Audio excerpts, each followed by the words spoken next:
Bonjour à tous mes abonnés, j'espère que vous allez bien. On se retrouve avec un chapitre de One Piece annoncé comme atteignant le climax de l'arc. Des révélations sur le pouvoir caché de Sanji, un futur affrontement contre son meilleur ennemi Zoro et la chute prochaine des empereurs. Bref, beaucoup de choses à dire. Alors avant de débuter, je vous invite à vous abonner pour ne rien rater des prochaines vidéos. Partagez et likez un maximum cette vidéo pour aider au référencement, ce qui permet de soutenir mon travail si vous l'appréciez. Un grand merci à vous et débutons à présent l'analyse de cette grande guerre. Ce chapitre 1031, intitulé Soldats de la Science, nous plonge au cœur des derniers combats d'un arc qui s'apprête à bouleverser le monde. C'est ici que les rideaux s'ouvrent sur l'affrontement précédent des deux supernovas faisant face à la terrible Big Mom. Se joue alors ici le titre d'empereur. Si Law et Kid parviennent à vaincre Notyanko, c'est eux qui s'asserront sur son trône. Mais la partie est loin d'être gagnée. Malgré l'éveil de leurs fruits du démon et leurs techniques combinées, Big Mom se relève sans encombre quand nos deux capitaines semblent eux épuisés et à bout de force. La folie de l'impératrice s'éveille enfin pour le meilleur et pour le pire.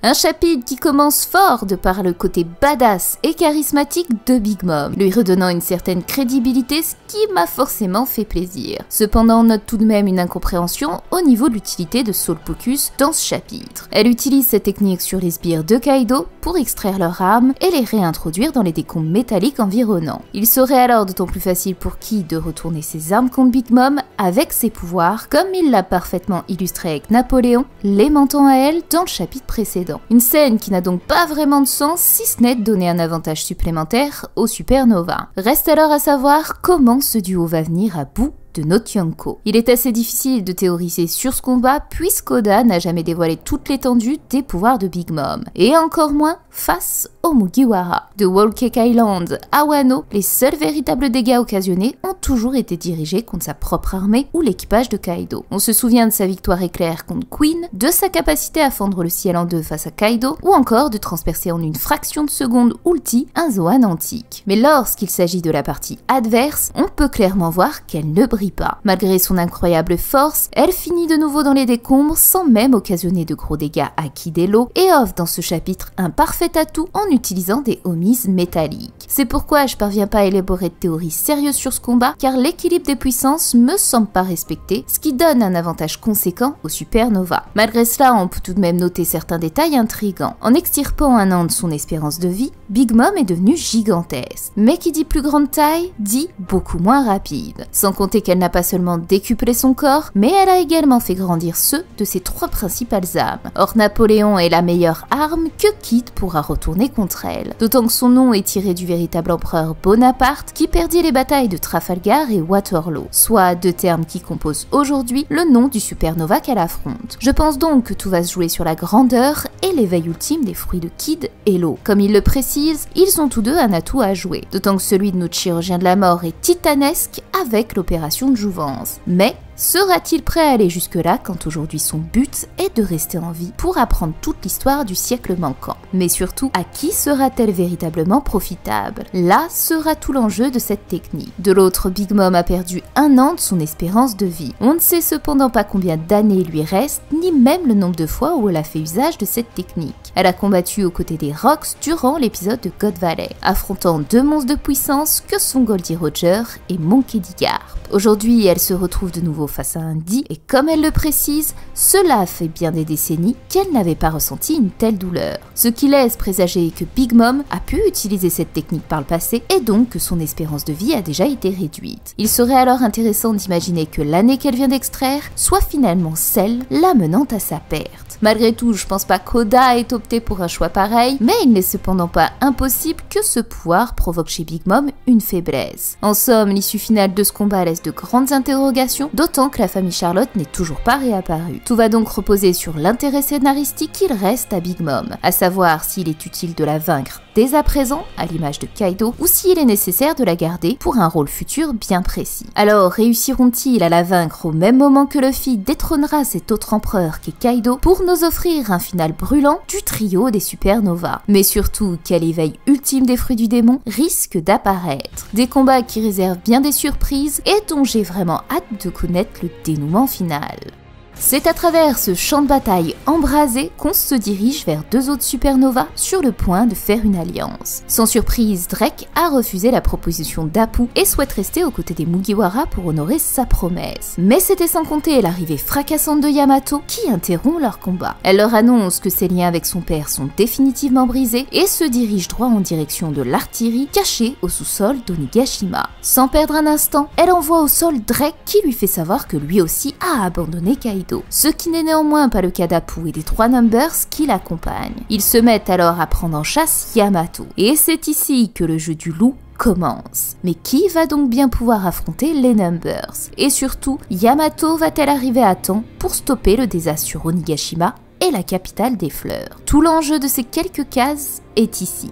Si on reprend un peu les mimétismes d'Oda, à chaque fois qu'un événement de ce type se produit, le protagoniste venu stopper la catastrophe n'y parvient malheureusement pas. Et c'est un personnage externe qui entre en scène. C'est ce qu'il s'est produit par exemple à Alabasta avec Vivi, tentant de stopper la bombe de l'horloge et où Pell est intervenu à la dernière seconde. Ici, il se pourrait bien alors que Yamato n'y parvienne pas dans les temps et qu'un autre personnage stoppe tout ça. J'ai donc eu plusieurs hypothèses. La première, Iori. Si cette dernière est bien le personnage mystère ayant soigné les fourreaux rouges dans la salle au trésor, il n'est pas impossible qu'elle fasse de nouveau son apparition, ce qui offrirait une configuration parfaite des deux enfants Kozuki œuvrant ensemble au même moment et sans le savoir à sauver leur pays. Cependant, une autre idée m'est venue à l'esprit grâce au chapitre 996. En effet, un personnage de l'Alliance Samouraï a visité les souterrains du château durant cette bataille. Trafalgar dit Waterloo. Cette scène avait une grande symbolique puisque c'est ici qu'il se décida pour la toute première fois de rester en vie pour connaître l'histoire du siècle manquant et donc d'Eddie. Cependant, lorsqu'on en observe la carte des emplacements, on constate que ce dernier est au niveau -2, soit à quelques étages de la pièce renfermant l'armement. On peut alors envisager que l'eau ait joué un coup de Trafalgar et par avance détruit ou désamorcé toute l'artillerie. Car gardez à l'esprit que notre chirurgien est celui qui connaît mieux que quiconque le marché noir entretenu entre la pègre, Doflamingo et Kaido. Il s'est d'ailleurs rendu à Punk Hazard pour y détruire l'industrie des smiles. Par ailleurs, il a parfaitement connaissance des plans du château acquis grâce à Shutenmaru. Mais là où tout se précise, c'est dans la manière dont ce chapitre 1031 fait un parallèle au chapitre 996. C'est en se tenant face au poneglyphe qu'il voulut comprendre l'histoire du siècle manquant. Aujourd'hui, c'est précisément les termes qu'il emploie face à Big Mom. Au 996, la scène de Yamato face à un Tobiropo et Numbers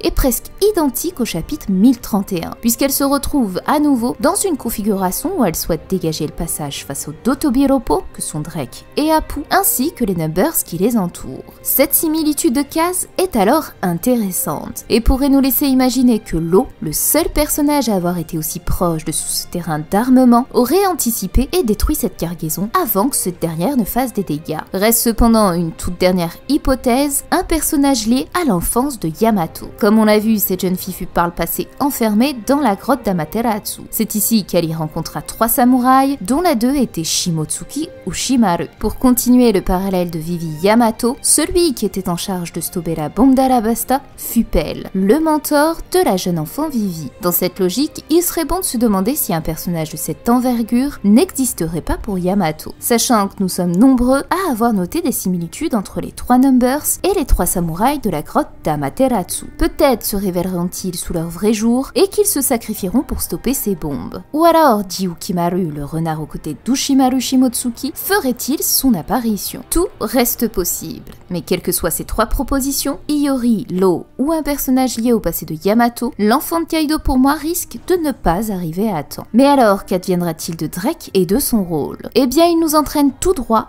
vers la suite de ce chapitre, puisqu'au 2e étage, une ombre se profile. Le CP0 fait sa grande entrée sur scène avec l'intention de capturer l'enfant démon. Elle annonce la couleur, même parmi les élites du CP0, les agents masqués sont dans une classe à part. Après l'alliance des Mugiwara samouraïs, Kaido et Big Mom, sans oublier le membre secret de la marine Drake, les forces du gouvernement passe sans fin à l'action, ajoutant un 4e parti à la bataille. C'est probablement l'une des cases qui m'a le plus hype de tout ce chapitre. Tout a été maîtrisé à la perfection et j'ai simplement adoré. On ne connaît rien de cette élite, ni leur visage, ni même leur pouvoir. Pourtant, ils existaient bien avant même que Big Mom naisse. C'est cette même institution qui, il y a 63 ans, fut en contact direct avec Mother pour négocier cet enfant. Pourtant, les masques sont bel et bien différents de ceux du CP0 présents à Dressrosa et Wano. Même s'ils possèdent tous deux cette écharpe à pois, leurs masques et chapeaux diffèrent. Idem pour ceux en arrière-plan. Alors, qui sont-ils vraiment et qui sera en mesure de révéler la véritable identité de cette organisation? Luffy, Sanji et Zoro sont actuellement en plein combat. Restent alors Jinbei, Brook et Franky. Mais même s'ils interviennent, je pense que Drake jouera un rôle important. Il est lié à la marine et par extension au gouvernement. Ces deux organisations sont en perpétuel conflit, comme l'atteste la relation d'Akainu avec le Gorosei. L'amiral en chef étant opposé à l'idée de prendre le pouvoir sur Wano, ce qui pourrait mener à un conflit au sein même du gouvernement. La marine faisant face au CP0. De plus, pour Drake, il honorerait son alliance avec Luffy en protégeant sa Nakama en la personne de Nico Robin. Bref, les hypothèses sont quand même multiples et je dois admettre que cette partie a été pour moi l'une des plus intrigantes de ce chapitre. Parce que n'oubliez pas que les renforts ne vont pas tarder et que l'armée du SSG ou même Vegapunk peut tout à fait rejoindre cette bataille. Nous atteignons enfin le climax de ce chapitre avec un retour sur l'affrontement de Sanji face à la calamité scientifique. Les cartes sont complètement redistribuées et offrent une facette de notre cuistot jusque-là méconnue. Après avoir pris la fuite, il se retrouve de nouveau au quartier des plaisirs. Des cris jaillissent de la pièce où des geishas tentent de repousser Sanji, les armes aux mains. L'une d'elles gît au sol effrayée pendant que les autres accusent notre Mugiwara d'être l'auteur de cet acte. Confus et frustré, il quitte la pièce pour retrouver Queen. Un flashback prend place et Sanji se souvient d'être bel et bien celui à l'origine de l'état dans lequel se trouve la geisha. Des dizaines d'années de valeur parties en fumée. Lui, n'ayant jamais levé la main sur une femme, aurait totalement perdu la raison en brisant la promesse faite à Zeph dans son enfance. C'est le point de non-retour après les changements occasionnés par la Red Suite et la peur intime de devenir un cyborg dénué d'émotions à l'image de ses frères. Sanji se résout à accepter sa sentence. Il devient ce qu'il a toujours détesté. Pour autant, le peu de lucidité qui lui reste le pousse à réaliser un exploit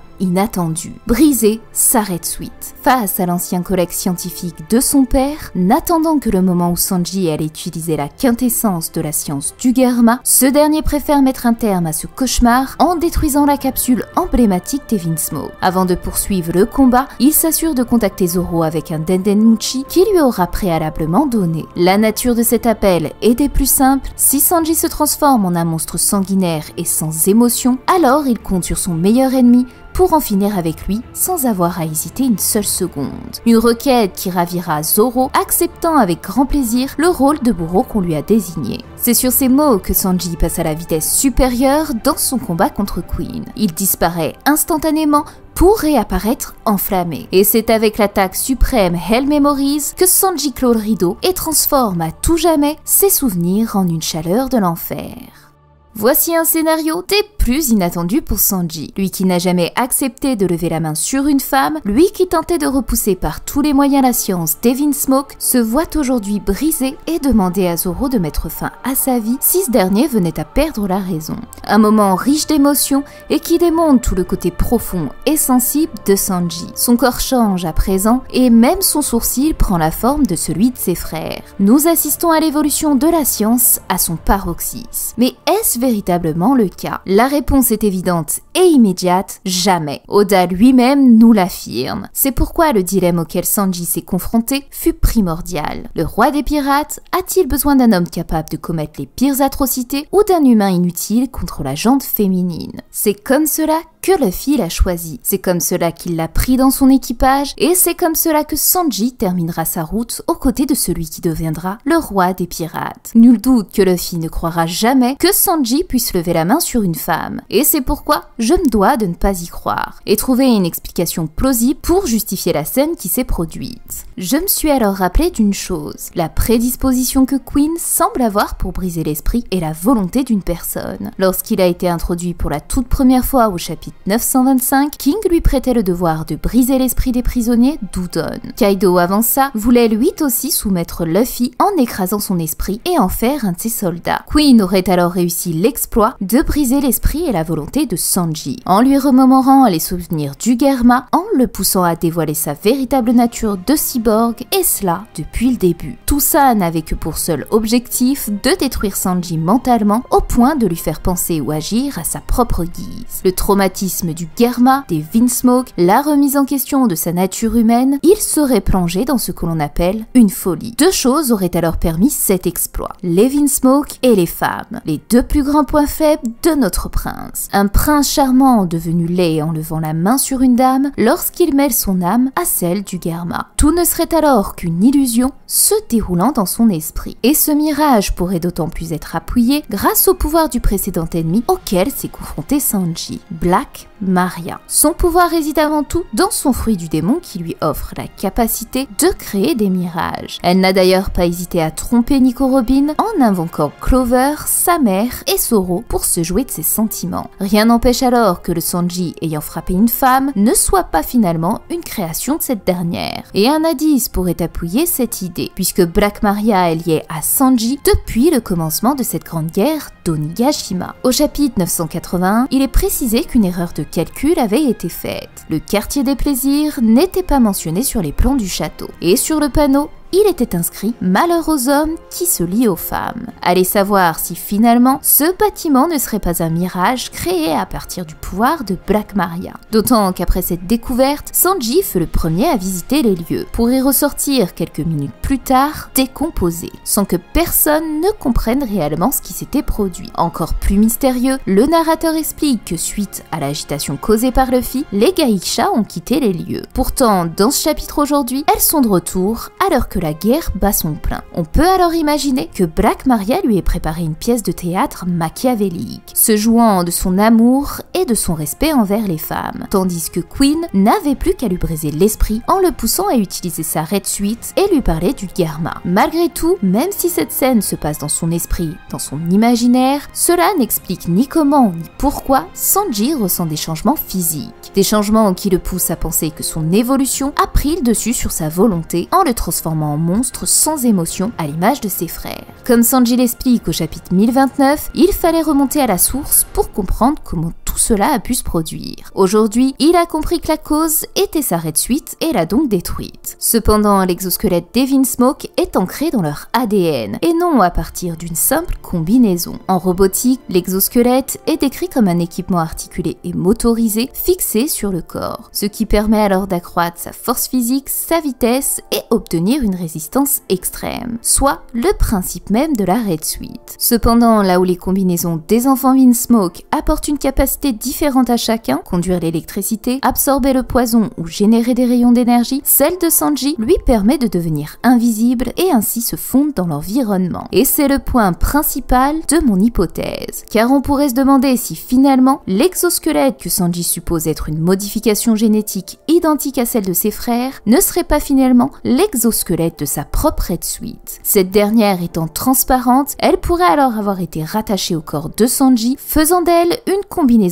indétectable même pour son propriétaire. Ce qui expliquerait pourquoi notre cuisinier ne parvient pas à comprendre comment il peut encore tenir debout après les coups portés par Queen. C'est un peu comme le masque de Raiju qu'elle posa sur le visage de Sanji. Il paraissait en parfait état alors que dessous il était complètement brisé. La Red Suite pourrait alors se composer des mêmes matériaux que ce masque et serait par ailleurs un beau clin d'œil au nom que Sanji s'est donné, Soba Mask, à défaut de se nommer Steel Black. Malgré tout, la Red Suite semble bel et bien détruite détruite, mais est-ce vraiment le cas? Tout comme avec le fait que Sanji frappe une femme, je ne parviens pas non plus à croire que sa Red Suite puisse être entièrement détruite. Au chapitre 903, Luffy et Chopper supplient Sanji de ne surtout pas l'acheter à la mer. Nami lui précise que la science est utile et qu'Usopp a pu lui apporter des modifications prodigieuses avec son Climatact. En réalité, la science n'est ni bonne ni mauvaise. Elle choisit son camp en fonction des personnes qui l'utilisent. Cette théorie est en parfaite adéquation avec les mots de Tom qu'il adresse à son disciple. Peu importe le bateau que l'on construit, celui-ci n'est fondamentalement ni bon ni mauvais. Ce disciple a grandi et plus tard devient une machine humaine du nom de Franky. Il a pourtant tout d'un robot à l'image du Germa, mais possède malgré tout un cœur pur et bon. Il est la preuve ultime que la science et l'humanité peuvent cohabiter. C'est pourquoi je pense que la Red Suite n'est pas tout à fait détruite. Au contraire, en l'améliorant et en la modifiant grâce aux capacités d'Usopp et Franky, comme ils l'ont suggéré durant l'affrontement de Sanji et Page One, Soba Mask deviendra celui qu'il a toujours rêvé d'être, brisant les croyances de son père qui pensait que pour être le meilleur des combattants, il fallait abandonner toute son humanité. Sora aura alors réussi là où pour Juge, son fils était un échec.